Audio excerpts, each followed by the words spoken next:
ಇದೇ ಶಾಪುರ್ ಕಂಡಿ ಆನೆಕಟ್ಟ ರವಿ ನದಿಗಡಲಿಗೆ ಕಟ್ಟಿರುವ ಕಾರಣದಿಂದಾಗಿ ಪಾಕಿಸ್ತಾನದ ಕಡೆ ಉಂಟಾಗಬಹುದಾದ ಪ್ರಮುಖ ಸಮಸ್ಯೆಗಳು ಪ್ರಭಾವಗಳು ಇದು ಭಾರತ-ಪಾಕಿಸ್ತಾನ ನಡುವಿನ ನೀರಿನ ಹಂಚಿಕೆಗೆ ಸಂಬಂಧಿಸಿದ ಸೂಕ್ಷ್ಮ ರಾಜಕೀಯ ಜಲ ಸಾಂಸ್ಥಿಕ ವಿಷಯವಾಗಿದೆ.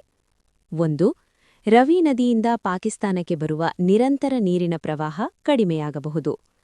ಶಾಪುರ್ ಕಂಡಿ ಆನೆಕಟ್ಟ ಪೂರ್ಣಗೊಂಡಾಗ ಬಹುತೇಕ ಹೆಚ್ಚುವರಿ ರವಿ ನೀರು ಈಗಿನಿಂದ ಪಾಕಿಸ್ತಾನಕ್ಕೆ ಹರಿಯುವುದನ್ನು ನಿವಾರಣೆಗೆ ತರುವ ಸಾಧ್ಯತೆಯಿದೆ. 1960ರ ಸಿಂಧೂ ಜಲ ಒಪ್ಪಂದ ಇಂಡಸ್ ವಾಟರ್ಸ್ ಟ್ರೀಟಿ ಯಂತೆ ರವಿ ನದಿಯ ನೀರು ಭಾರತಕ್ಕೆ ಬಿಟ್ಟಿದೆ, ಆದರೆ ಹಿಂದಿನಂತಂದು ಇನ್ಫ್ರಾಸ್ಟ್ರಕ್ಚರ್ನ ಕೊರತೆಗೆ ಹೆಚ್ಚುವರಿ ನೀರು ಅನಿವಾರ್ಯವಾಗಿ ಪಾಕಿಸ್ತಾನಕ್ಕೆ ಹೋಗುತ್ತಿದ್ದದು. ಈಗ ಅದನ್ನು ಬಳಸಿಕೊಳ್ಳಲು ಭಾರತ ಮುಂದಾಗುತ್ತದೆ. The Times of India. ಪ್ರಭಾವ: ಪಾಕಿಸ್ತಾನದ ಕೃಷಿ ಜಲಾವಕಾಶ ಸಡಿಲವಾಗಬಹುದು, ಅಂದರೆ ಜಲದ ಲಭ್ಯತೆ ಕಡಿಮೆಯಾಗಬಹುದು, ವಿಶೇಷವಾಗಿ ಬಿಸಿಗೆ ಅಥವಾ ಒಣಕಾಲದಲ್ಲಿ. The Times of India.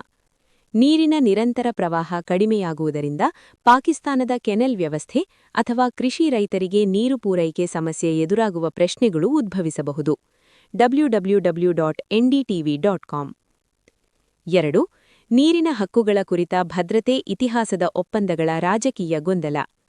Sindhu ಜಲ ಒಪ್ಪಂದ ಭಾರತ-ಪಾಕಿಸ್ತಾನದ ಮಧ್ಯೆ 1960ರಲ್ಲಿ ಜಲ ಹಂಚಿಕೆಗೆ ಕೈಗೊಂಡಿತ್ತು. ಇಂದಿನ ಬದಲಾವಣೆಗಳು ಮತ್ತು ನಿರ್ವಹಣಾ ಕ್ರಮಗಳು ಇದನ್ನು ಪ್ರಭಾವಿಸುತ್ತವೆ.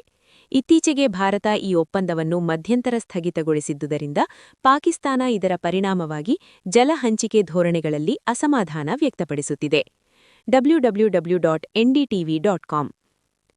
ಪ್ರಭಾವ: ಪಾಕಿಸ್ತಾನ ಈ ಬದಲಾವಣೆಯನ್ನು ನೀರಿನ ಆಯುಧೀಕರಣ, ಅಂದರೆ ವೆಪನೈಸಿಂಗ್ ವಾಟರ್ ಎಂದು ವಿಮರ್ಶೆ ಮಾಡುತ್ತಿದ್ದು, ಇದರಿಂದ ಸಂಬಂಧಗಳನ್ನು ಮತ್ತಷ್ಟು ನಕಾರಾತ್ಮಕ ಪರಿಣಾಮಗಳು ಸಂಕೇತವಾಗಿ ಉಂಟಾಗಬಹುದು. www.ndtv.com. ನೀರಿನ ಕೊರತೆ ಪರಿಣಾಮವಾಗಿ ಗ್ರಾಮೀಣ ಪ್ರದೇಶಗಳಲ್ಲಿ ಆರ್ಥಿಕ ಉದ್ರೇಕ, ಉದ್ಯೋಗಗಳ ಮೇಲೆ ಒತ್ತಡ ಹೆಚ್ಚಬಹುದು. The Times of India.